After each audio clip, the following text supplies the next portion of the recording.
away from the start of construction on H&H's magnificent cathedral and world headquarters. You invited us to be free from the tyrannical family that was running this church into the ground. What are we gonna do, Bishop? We've got to take our church back. Sunday's coming. It's the last day in this building, but the first day for us. All right, Greenleaf fans. Now, this is a trailer that is 2.5 minutes long. I don't think it would be wise to even attempt to chop up the trailer and put it in this video because of the fact that I'm trying not to get slapped with copyright claims or demonetization because I have bills. So what I will do is I will play maybe 30 seconds of the trailer and maybe throughout. Here's what I'll do. I'll play about 30 seconds of the trailer, and then maybe throughout the video, I'll have different segments playing while I'm talking over it. So if you are new to the channel, just to kind of introduce myself, my name is Jeremy Carden, a massive fan of Tyler Perry shows and Greenleaf. And when it comes down to this channel, it's about reviewing shows, doing episode reviews, theories and discussions about where the show might be going, character analysis, and things of that nature. So when it comes down to doing this YouTube thing, it's my full-time job, meaning that I can't really afford for any videos to be taken down due to copyright. So copyright says I can only play about 30 seconds of a trailer. So what we'll do is we'll play about 30 seconds of it right now. I'll come back, break the entire trailer down. If you want to see the entire trailer, which, to be honest, if you haven't watched it by now, I don't know what to say for you because it was amazing. I will put a link to the full trailer in the top comment and pin it to, top comment below. But this video itself, I'll be dissecting the entire trailer. I wrote down all the dialogue and then I got screenshots. So just strap yourselves in and have fun with this. Hopefully this video does good. So before going any further, make sure if you are new, hit the subscribe button, hit the bell notification icon, everyone. That way you don't miss out on any new content. And follow me on social media. Links to all my social media outlets are in the description box below. And without any further ado, let's go ahead and check out the trailer, or at least part of it. About 28 seconds. So you think you're gonna hold this church together without a Greenleaf? I'm the king. Let's not dwell on the past. Not when we have so much to celebrate. Show me forgiveness where there can be none. Redemption when it's far too late. I want to move forward into the future. All right, and that was a glimpse at the trailer. Like I said before, go down to the top comment, watch the entire trailer. I think it would be a good idea to watch the entire trailer before coming to this video. So this is the final, I mean, honestly, I feel like this is the final trailer we're going to get because this was very intense. I mean, I have over 2 pages of notes on this one trailer alone. Now, it starts off with Grace doing some narration. It's your time and it's my time. And we have various scenes of, you know, May and Bishop embracing, Jacob smiling, I believe Charity smiling, Grace is smiling as well. And unfortunately, we shift gears from the Greenleaf family looking happy to a news reporter standing outside of the church saying it's 7 days before the rebuilding of this church into almost like the Harmony H&H like headquarters, Harmony and Hope's like, you know, mainstay, almost like the Hall of Justice. Yes, I'll be making nods to various other franchises in the video for fun because it's what I do. So Calvary is going to be turned into the H&H headquarters, and it's a big deal. Sadly, we have some workers tossing, you know, old boxes and, you know, like posters of, you know, Bishop and everything. And we see Bishop, you know, I don't know if him and Grace are just standing right there watching everything go down, but can you imagine that, like seeing everything you've built being, you know, just tossed away in favor of a rebranding, basically. And we have Bob addressing the congregation about how they were brought in to stop the tyrannical family that was bringing the church down. And we see like Sophia, Grace, Charity, May. It doesn't look like the Greenleafs are in the front row, but they're definitely in the congregation. So I get it. Like the congregation is asking, so why in the world are you tearing the church apart? Well, it's like, you know, why are you doing this? While Bob is trying to basically justify why he's doing what he's doing. It's like, hey, you know, the family in here, they were tearing it apart, but guess what? We're going to make things better by tearing the church apart and rebuilding it. And then we have a scene in the living room where we have Misty asking Bishop, what is it that we can do in order to get our church back? And if I'm not mistaken, I think I saw the character portrayed by Patty LaBelle on the couch as well. And it's kind of ironic because earlier when I was in Walmart, I saw a patty section in the bakery with the sweet potato pies. I thought that was cool.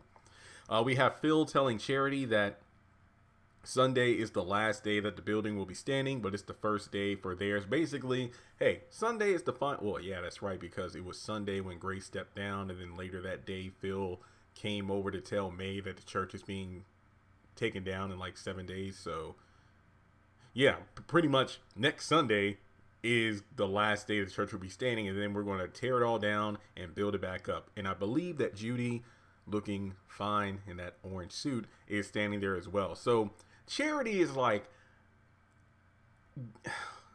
I'll get to Charity later in the trailer. Trust and believe I have a lot to say about her. But next scene, we have Charity talking with Grace. She's like, look, I'm finally AP. And then Grace is like, of an H&H church. So basically, Charity's like, I got the job I always wanted, even though technically you're going to be working under the man who you thought was the man of your dreams, who not only proposed to you and had sex with you in the same hour, but then the very next morning, hey, I'm canceling the engagement because I need to marry Judy, and then I'm going to be running the church. Yeah, never mix business with pleasure, guys. So then we go to Bishop asking May, when do you think you want to get married? But May is like, you know what? I'm waiting for a sign. I need one. And to be completely honest, I get it. Because of the fact that it seems like everything is falling apart around you. I guess on one point, you know, Bishop is like, you know, hey, let's get remarried. But then May is like, we're going through a lot right now. Getting married really isn't the thing that's on my top priority list, because being married, I guess you could put it this way. Sure, our church foundation is being torn apart, but even in last season, her biggest thing was like, before we can get this church back, we need to get our own house in order, which honestly makes a lot of sense. There's no point in getting a church back, trying to lead a congregation, if you can't even get your home on solid ground. You can make the argument, well, Jeremy, if they got remarried, that would be like a great first step in making sure their own foundation is solid and together before trying to get back to church in order to get the congregation together as well. But I don't think getting married just because, well, then again, I've never been in a long-term relationship, so I really can't speak on when you should or shouldn't get married. But I would just say, not get married unless you're all in. And definitely May's attention is not all into Bishop right now. It's about the church. And I can understand that. It's almost like, you know, guys, or it's like not just guys, but one party in a relationship is like, can we get married? Not now, but after I get my career path straight, or once I take this trip. Basically, let me do this one last thing and then, you know, I'll get married. So then we move on to a newspaper article. And this was the first moment of the trailer that made my jaw drop. Aside from seeing Judy. Yes, I love redheads. But we get a freaking picture of the young man who was outside with Grace at the Tombstone of Faith. And the news report says, it's like a mug shot, and it says, it's a newspaper article, drugstore cowboy gunned down in front of downtown pharmacy. And I had to look it up. I'm like, what exactly is this? But drugstore cowboy is, according to, well, a dictionary I just grabbed in my room, a person who loiters in public places. Or the second definition is a person who is not a cowboy but dresses like the one. I'm pretty sure this is going to really be referencing the first one. But also one who loafs on street corners and in drugstores. Now, the question, I guess, for me to you, and maybe you know the answer and I don't. The headline says, local drugstore cowboy gunned down in front of downtown pharmacy. And then beneath the headline, we see a couple of mugshots of the young man who was at the grave with Grace.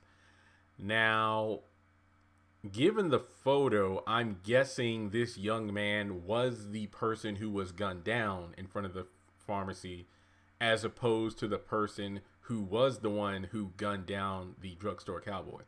So this person, who happens to have a lot of similar features to AJ, was the person who was gunned down.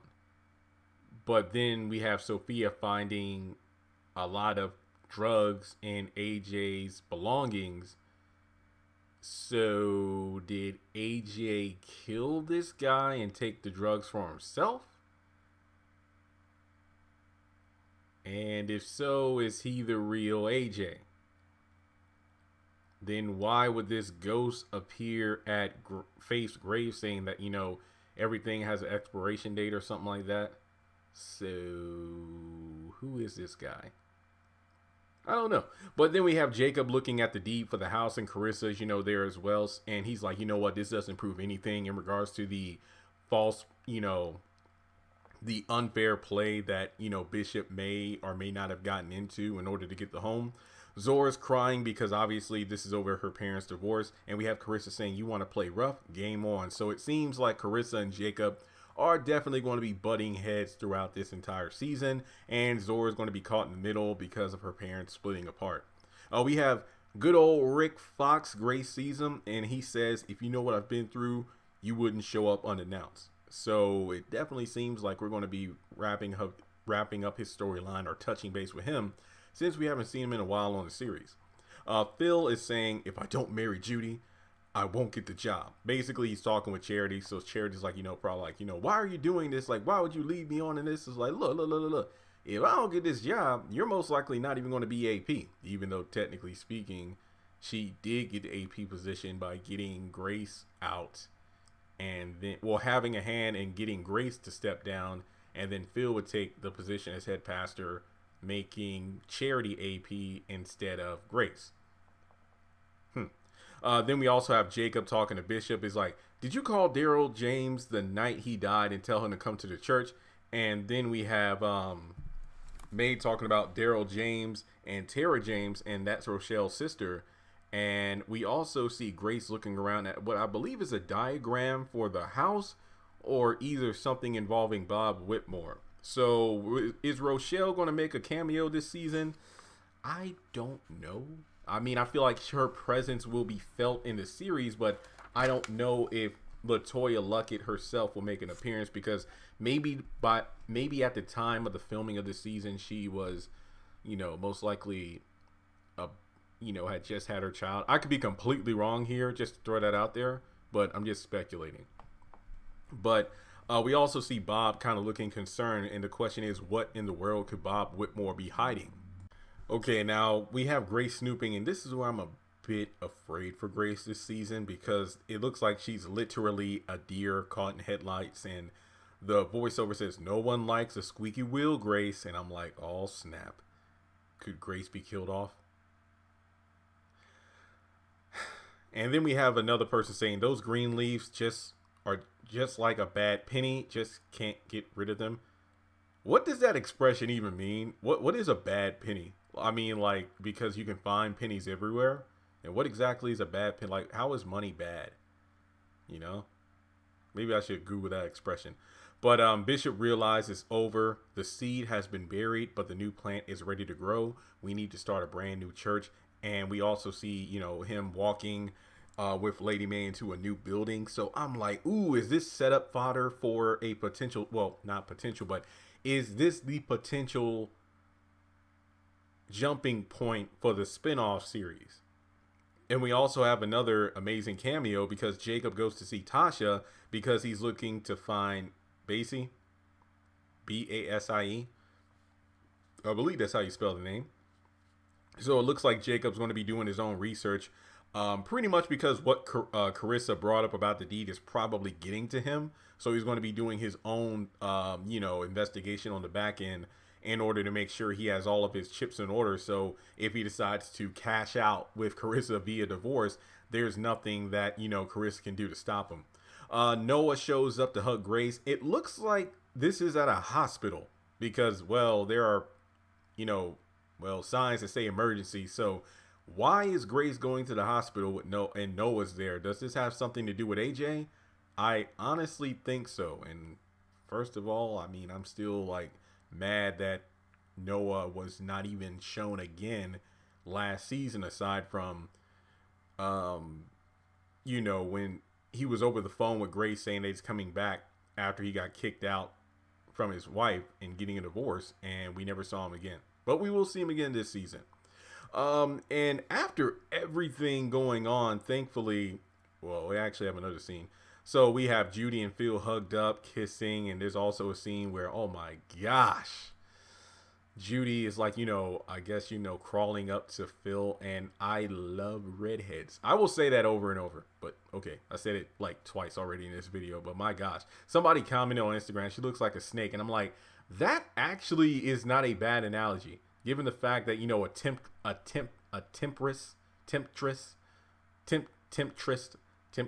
basically somebody who's lead me not into temptation. So it's almost like, you could make the argument that, oh, well, she's trying to seduce Phil and whatnot to make him feel like, yes, you made the right choice. But I guess you could say, like, maybe I'll do a video on this. Is Phil irredeemable? It really is difficult to say, because obviously he's been playing Charity the entire time. She couldn't see it.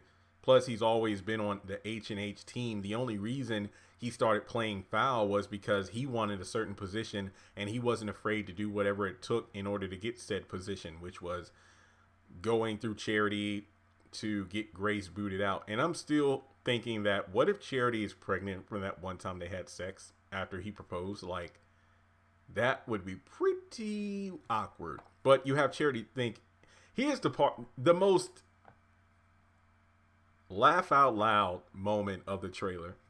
It looks like Charity gets upset and like tosses papers off of Phil's desk and walks out of the office. You think you're going to hold this church together without a Greenleaf? I'm the key. And I'm like, are you serious right now, Charity? Are you really serious? Like, you're saying that H&H, even though I really do feel like a Greenleaf is someone who speaks for the people and is, well, for lack of a better phrase, somebody that's down with the people, I don't think Charity is the key. Grace, I mean, even Bob Whitmore knew Grace was the key. You know what? Bump the Bishop, May, Jacob. I just need Grace. I mean, Grace had to beg, and even, it's like, I think she almost like threatened to walk out unless her siblings got back and they agreed to put Jacob back in the position. However, I know Charity was upset. Yeah, that was like at the very beginning of season 4. Like, Charity was pissed off. It's like, well, Grace, how come you didn't say you'd walk in order to get me a spot? Like, Charity, I did all I could. She literally was about to leave, but, she was able to at least get Jacob back. So Charity just felt like, I'm going to get, like, yeah, she was pretty much like the LaToya Jackson of the Greenleaf family. And I just feel like, she finally got the position she wanted, but given the fact that you understand how expendable you are, and then you see the man who had your heart hugged up with his ex because they're getting married, I would not be surprised if Charity decides to just walk away, but by then it's too late. So it's like, can Charity help her family get the church back? I mean, it's honestly a bit too late if you ask me, but then again, the trailer is all about faith and having it, so I don't know. But this was a very dark trailer, to be honest, and that's the thing about the Greenleaf trailers. They're very, I don't want to say misleading, but it's a roller coaster of emotions. Like, it starts off promising, like different characters smiling and hugging, but then things get dark really quick. Oh yeah, 7 days and we're tearing the church down. And then you find out all these mysteries, like, okay, we got returning characters, and okay, who's the person that was gunned down outside of the pharmacy? Was that the real AJ or somebody that was looking like the real AJ? Okay, what's the deal with Bishop and May in the house? Was there a cover up? Bob Whitmore, what in the world is he hiding? And then Grace is like, she's snooping around, but it doesn't seem like that's going to be looked at without being frowned upon, and that could lead to her being put in a compromising situation. And then you have Charity, like, once again, well, I will say this about Charity. Her inconsistency is very consistent. I remember back to last year doing those episode reviews and always talking about how she had like 3 different phases throughout an episode. The beginning is like, you know what? I don't think I'm doing the right thing. No. Here's how it goes. She gets pissed off about something and then finds dirt and then gives it to Phil. And then right before she's either about to give the information to him or whatever, she starts to think, you know what? I don't think I should do this. I'm not cut out for this. But then, no. Here's how it is. At the beginning of the episode, she's eavesdropping or whatever and finds out some dirt on Grace or anybody else in her family. Then when she follows up with him, she either doesn't give the intel to him because she has second guesses about, you know what, I don't want to be a spy, I don't want to be AP this way. And then she ends up getting pissed off by someone, usually someone in her family. And then at the end of the episode, hey Phil, here's that dirt you wanted. And it was like the same cycle every episode. So I feel like Charity is probably going to be going through the motions. Like, you live with your family and you screwed them over. So how are you going to walk around the house every day to the kitchen and all without getting a death stare from like May or Bishop? Because it's real. They have lost the church. It's over. So imagine you getting ready to go to work every day and then they're sitting around like, you did this. That's going to be super awkward. So I don't feel bad for Charity. I feel bad for the family, but I don't feel bad for Charity. Now, to end the trailer off, we got some very nice overlying dialogue from May saying things like, you know, let's not dwell in the past. Now we have so much to celebrate. And it's almost like, you know, a great sermon or word from May about, you know, looking forward to the future. And we have various scenes of like Grace, Charity, Zora, Sophia, May. They're all laughing, having a good time. So the trailer ends with like the entire Greenleaf family, I believe, standing in the church, maybe for like the last time, or maybe they're standing in their new church. I don't know. And they're all embracing. We see AJ, Grace, Zora, Sophia, Jacob, May, Bishop, Charity. I don't think Carissa's in there. But yeah, it's just like a great, and I'm probably going to make that the thumbnail for this video. But it's a great way to end the trailer. So overall, if I were to kind of, you know, say what the theme of the trailer is, which to be honest, I mean, they really, faith, because they really use it in all the different trailers, you know, have faith, hold on, don't worry, because there is a lot of turmoil going on right now for the Greenleaf family. And yes, it definitely, there are strips and divisions amongst the family, but if nothing else, it really shows that at the core, you need to have your family. So I did like that aspect of it, where the beginning of the trailer, we see different Greenleaf family members smiling and whatnot.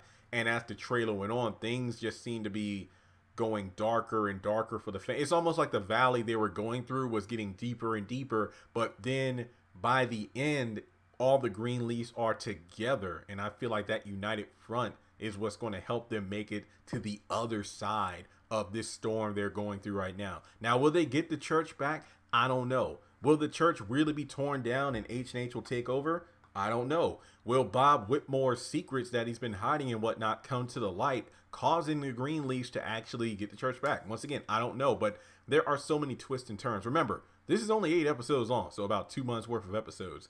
And this trailer, well, I mean, to be honest, they could be showing scenes from all the episodes. Well, given the fact that it's 8 episodes, would there be a mid-season finale? Well, no. I mean, even though Greenleaf isn't Tyler Perry, if Loving You Is Wrong, this season's only 12 episodes. They played it all the way through. There was no mid-season finale. Like episode 6 wasn't the mid-season, and then they didn't take a break, and then we get the other 6 later in this year. So I'm just going to assume Greenleaf will just play all of its episodes through. And then by the time it goes off, the haves and the have-nots will come on in September. So yeah, June 23rd. So 1, 2, 3, 4, 5, 6, 7, 8. So I believe August 11th will be the final, or the series finale for Greenleaf, based off a quick count on the calendar, and if there are no breaks at all throughout the duration of the season. But aside from the AJ twist in the trailer that had me going, oh my gosh, I was so excited to see that Greenleaf is coming on at 9 p.m. Now, was it ever at 10 p.m.? I could be wrong, but I'm just so happy to see 9 o'clock because I don't know why, but 10 o'clock just seems so late. Even if I took a nap and I woke up in the middle of the day, 10 o'clock just seems so meh, because I know a lot of people got to go to work and whatnot, so most people wouldn't be watching it live. But I will try my best to, you know, go ahead and watch the episodes live and tweet with you all. But just know that last year was my first year, kind of like with If Loving You Is Wrong. I watched the series here and there, but I never jumped into it to review it like the haves and the have-nots or the pains or whatever. So it's sad that If Loving You Is Wrong and Greenleaf, the second time or the second year I'm able to review it live, because the numbers last year were fantastic in regards to my videos, I find out the show's ending. However, we're getting a spinoff, so I'm completely fine with that. And given the fact that, you know, a lot of production studios and whatnot are slowly beginning to open up, or they plan on opening up again soon, I'd imagine that we get this spinoff at some point in 2021, which I'm completely fine with. So with that being said, what were some of the highlights from the trailer that you enjoyed the most? I do have a handful of Greenleaf videos I plan to do based on this trailer, but I feel like it's a smart idea. Let me go ahead and get this trailer breakdown first. I'll put this on the channel, and then let's see. Tuesday is the finale for If Loving You Is Wrong, so then I'll work on videos for that Tuesday. Well, technically Wednesday, because I'm not recording anything Tuesday after the episode. And then the Oval, I'll take care of that. So basically, you can expect more Greenleaf videos from me during the back half of next week. Yeah, that sounds good. That way they'll be on the channel before we get the first episode on the 23rd. And I had like an hour-long conversation with my mom this morning, so she's excited for the return of Greenleaf too, because she was the one who was begging me. I know fans were begging me to review. My mom was begging me for years to do it, but I just didn't do it, and I'm mad because I could have been getting a lot of numbers doing that. But oh well. But I was going home Father's Day weekend, but I opted, based on the conversation, I'll just wait until like the week of the 4th of July and just stay home for a bunch of days. So that would be cool, especially if we can watch Greenleaf together. But in any case, I cannot wait to see what this season brings. I feel like it's really going to be a season about letting go. I think one of my favorite pieces of dialogue, and don't mind me, I'm flipping through my notes here. I think one of my favorite pieces of dialogue is when Bishop was talking with May, saying that, you know, he realized that it's over, the seed has been buried, but the new plant is ready to grow. We need to start a brand new church. Now, let's put it this way. Theoretically, let's say if the Greenleafs do get the church back, I wouldn't be against saying that, you know what if H&H backs off, or some kind of scheme is revealed and they end up getting the church back? Maybe May and Bishop decide to strike out on their own to start their own church, and then like leave the other church like Grace and Jacob and Charity. Kind of like, you know, in regards to Carissa asking about the house and like what happens. It's like, hey Grace, what if you bought us out of our share of the will so we can buy our own, get our own house? What if it's a situation where, you know what, May and I are going to move into a new house, aka a new church, and then the kids can actually have the old one? That might be interesting. I don't know. We'll see. But overall, really interested in the AJ twist to see what's going on with that. And not to mention, let's put it this way. Gunned down, I would assume that means the person's dead, as opposed to, you know, getting gunned down and they're still alive. But let's say, hypothetically, the young man or the cowboy, the drugstore, oh wait, hang on, what was it? Drugstore cowboy. Let's say he is clinging to life and he's in the hospital, and then Noah's there. And then Grace shows up because the fake AJ says, that's your son, I'm not. And then Grace shows up, and then Noah's there. And then we find out, my son, the real one, is barely alive. And I've been harboring a fake person. Well, a decoy or an imposter. I don't know. I'll do a video on it. So that's all I got to say for this trailer breakdown. Hopefully it does numbers, but let me know what your thoughts are. Make sure you follow me on social media like I mentioned before. Links are in the description. Make sure you hit that bell notification, everyone listening to the sound of my voice, so you are made aware when I post new content to the channel. Also, follow me on social media, please, because I do have a Greenleaf Facebook group. Only has a couple hundred members. Let's see if we can get more. Also, shout out to the patrons over on Patreon. I have your DVDs ready. Yeah, USPS will pick them up on Tuesday. And if you would like to join Patreon for as little as $1 a month, feel free to do so. Stuff on Patreon, some stuff I don't post here on YouTube. And if you would like to just make a donation to the channel, you know, tithes and offerings, feel free to hit me up on PayPal or Cash App. And with that being said, that's the end of this video. And maybe during the editing phase, like I said, different bits and pieces of the trailer will be shown on screen. No audio, because I'm trying not to get copyright strikes. So again, watch the full trailer. There was a lot going on. I did break the entire thing apart. But I'm very interested in Rochelle's sister as well. And the mystery behind how Bishop and May got the house. Because, I don't know, Bob Whitmore has his secrets, but who's to say Bishop and May don't as well?